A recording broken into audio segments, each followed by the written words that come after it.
திருக்கோளூர் பெண் பிள்ளை's 10th statement. முதலடியை பெற்றேனோ அகலிகை போலே.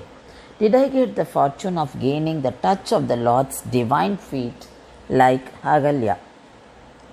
So here she is explaining the power of Agalya. Who was Agalya? The Agalya was a beautiful girl. Devendran and Gautama Rishi wanted to marry her. But at one point of time, Gautama Rishi felt that it would not happen. But Narada helped him by giving a suggestion. That is, he asked Gautama Rishi to make a pradakshanam around Komada with 2 faces. He did it because the pradakshanam is equivalent to going around the earth. So Gautama did it and his wish came to be true. He got married to Agalya.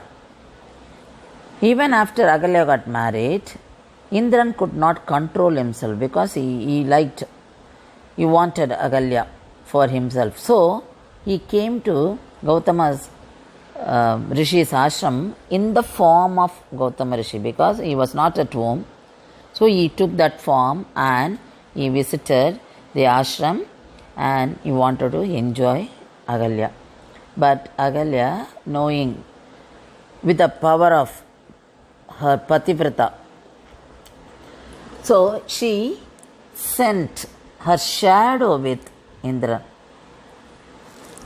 Before Indra left, the Rishi reached home. Rishi did not know about, only the shadow was sent by Agalya.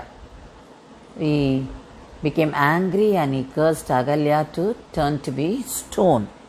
And he said, when Bhagavan takes Rama Avataram, only with the divine feet of Sri Rama you will get the Vimochanam, that is, you will get relieved from this curse.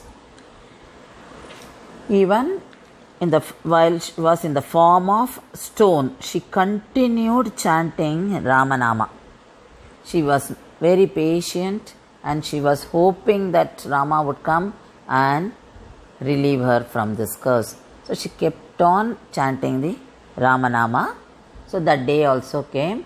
That is, during Ramavatara, Vishwamitra was taking Rama to protect Yaga. And after they finished doing Yaga, they were moving towards Mithila. So on the way to Mithila, Rama found this ashram. And he asked Vishwamitra about the ashram because he thought that the ashram would have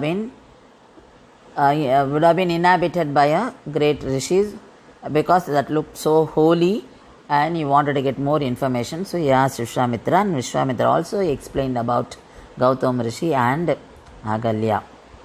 Then Vishwamitra told Rama, you come and bless her. If you place your divine feet on the stone, she will turn to be